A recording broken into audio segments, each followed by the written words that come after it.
Hello दोस्तों, नमस्कार। The inspire you मेरे चैनल में आपका स्वागत है।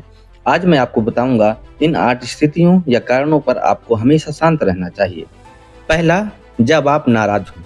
हम सभी जानते हैं कि एक बार कहे शब्द वापस नहीं ले जा सकते। जब हम गुस्से में होते हैं, कुछ ऐसा कह देते हैं जो हमारा मतलब नहीं होता। इससे अर्थ का अनर्थ साबित होता है। जब हम नाराज होते हैं तो खुद पर नियंत्रण कमजोर हो जाता है।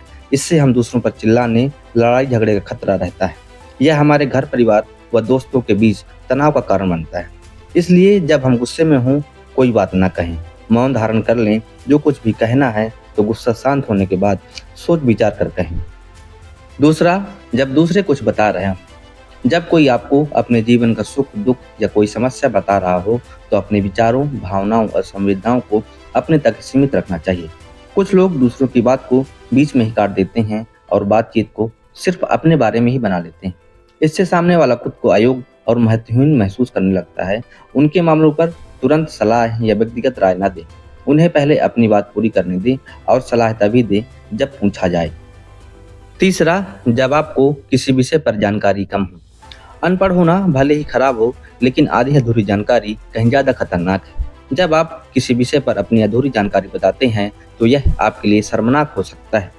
बातचीत के दौरान अगर आपको जानकारी कम लगे तो चुप रहना और बातचीत को सुनना ही समझदारी है। इस तरह आप अधिक जानकारी पा सकते हैं और खुद को शर्मिंदगी से बचा सकते हैं। इसके अलावा अगर आपको अभी भी समझ में नहीं आ रहा है तो सवाल पूछें और उस विषय के बारे में अधिक जानकारी प्राप्त करें। चौथा, जब समय बिल्कुल ठीक ना हो। बोलते समय स्थिति और वातावरण के बारे में ठीक से समझें। किसी उत्सव के दौरान किसी भयावह विषय पर बात करना बेहद गलत हो सकता है। इसी स्थिति में समय का बहुत महत्व होता है। भले ही आप बात ठीक कह रहे हैं, जनता उसे अनुचित और असंवेदनशील मान सकती है। इससे दूसरे लोगों के साथ रिश्ते खराब हो सकते हैं। पांचवा, जब खुद की तारीफ करना हो। एक कहावत है, कर्म शब्दों से अधिक जोरदार होता है। हालांकि आपको जीवन भर अपनी उपलब्धियों का बखान करने और सीखी बघाने का बहुत मन करता होगा, लेकिन चुप रहना और अपने काम को खुद से ज्यादा बोलने देना अधिक प्रभावशाली हो सकता है। लगातार खुद की तारीफ करने से लोग आपको स्वार्थी और लालची इंसान मान सकते हैं। अपनी सफलताओं के बारे में लगातार बात करने और तारीफ करने के बजाय बेहतर प्रभाव डालने के लिए शांति और मौन का अभ्यास करें। छठवां, जब किसी की बुराई करना हो। हम एक डिजिटल युग में जी रहे हैं जहां किसी की सार्वजनिक रूप से आलोचना करना बहुत आसान हो गया है और अब यह आपकी उंगलियों में है।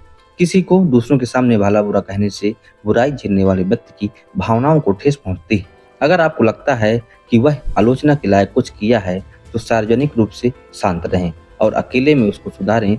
इस तरह चुप रहकर आप दूसरे की भावनाओं का सम्मान करते हैं। सातवां, जब आप किसी के साथ लड़ाई में हो।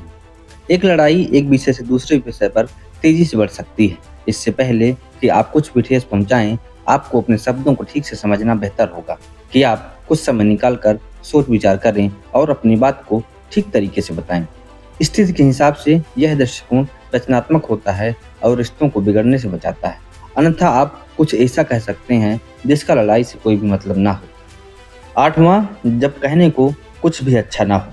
एक पुरानी डिज्नी फिल्म का उदाहरण है, अगर आपके पास कहने को कुछ अच्छा नहीं है तो कुछ भी ना कहें।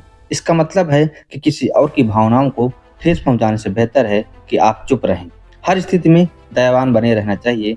कई बार आपको अंदाजा नहीं होता कि आपके शब्दों का किसी और पर क्या असर होगा। इसलिए अगर आपको यकीन नहीं है कि आपके शब्दों का दूसरे पर क्या असर होगा तो बेहतर है कि आप शांत रहें, दूसरों की भावनाओं का ध्यान रखें, सोच समझकर फैसला लें।